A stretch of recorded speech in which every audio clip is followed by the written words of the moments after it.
Député, la parole est à Monsieur Laurent Pietraszewski pour La République en marche.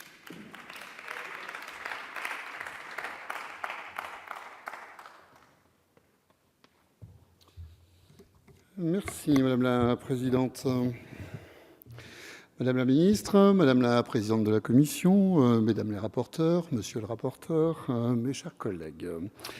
Alors, nous entamons aujourd'hui la discussion du projet de loi pour la liberté de choisir son avenir professionnel, qui est le deuxième volet de la rénovation de notre modèle social, après les ordonnances réformant le droit du travail et avant la réforme des retraites. Je voulais, en introduction de mon propos aujourd'hui, revenir sur les ordonnances pour le renforcement du dialogue social, dont j'ai eu l'honneur d'être le rapporteur pour l'Assemblée nationale et pour lesquelles j'ai déjà eu l'occasion de m'exprimer devant vous à plusieurs reprises. Je veux le faire parce qu'il me paraît important de dégager la logique et la cohérence des travaux que nous menons ici avec l'ensemble de la majorité parlementaire et avec le gouvernement. L'objectif de ce premier texte était de favoriser le dialogue social et ses acteurs pour sortir des relations conflictuelles qui marquent l'histoire sociale de notre pays, beaucoup plus d'ailleurs que celle de nos voisins. Cette réforme, elle visait à apporter des solutions pragmatiques pour les entreprises, en particulier pour les TPE, PME, qui sont un véritable gisement d'emploi. Et puis également, ces réformes visaient à avancer, à donner des avancées importantes pour les salariés avec des nouveaux droits sur lesquels je ne reviendrai pas. Nous avons fait à ce moment-là le pari de la confiance.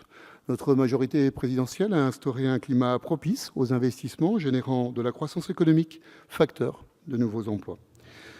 Notre pays, vous le savez, mes chers collègues, connaît des transformations majeures, révolution numérique, robotique, émergence d'une économie plus sobre en ressources utilisées. Ces transformations ont des effets importants sur les organisations de travail, les métiers et les compétences attendues par les entreprises. Ces évolutions nécessitent de refonder notre modèle social sur le triptyque suivant, l'innovation et la performance économique, la construction de nouvelles libertés et l'inclusion sociale.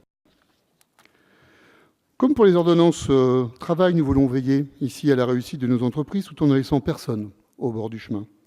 Ce qui passe par l'accès pour tous nos concitoyens à l'emploi, qui est un véritable vecteur d'émancipation.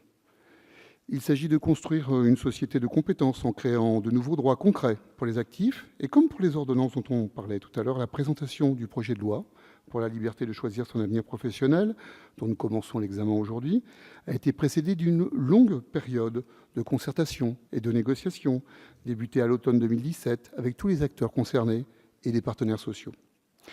Ce projet de loi s'articule autour de 3 titres. Une réforme de la formation professionnelle et de l'apprentissage au titre 1, une réforme de l'assurance chômage au titre 2, et des dispositions relatives à l'emploi, au renforcement de l'égalité professionnelle entre les femmes et les hommes, et à l'emploi des personnes handicapées au titre 3. Je ne vais pas lister, mes chers collègues, toutes les mesures contenues dans ces différents titres de ce projet de loi. Mesdames les rapporteurs Catherine Fabre, Nathalie Elimas et monsieur le rapporteur Aurélien Taché l'ont fait bien mieux avant moi.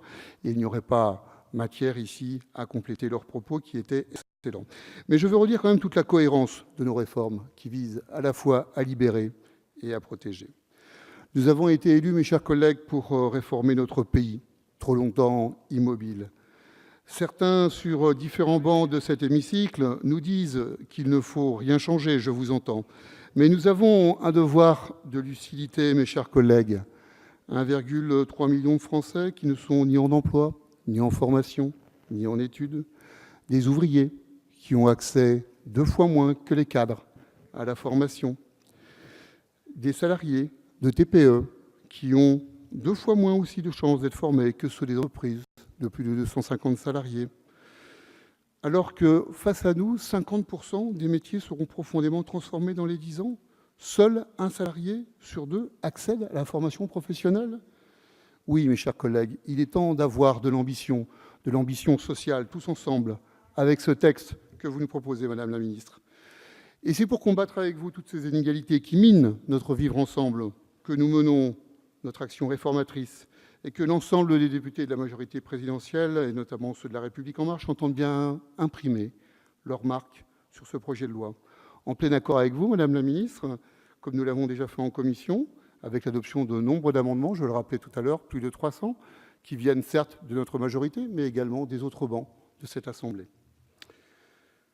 Enfin, devant la formidable révolution que constitue ce projet de loi et les réactions parfois conservatrices qui peuvent venir tantôt de la droite, tantôt de la gauche, je me réjouis pour nos concitoyens que l'innovation sociale soit de notre côté. Je vous remercie.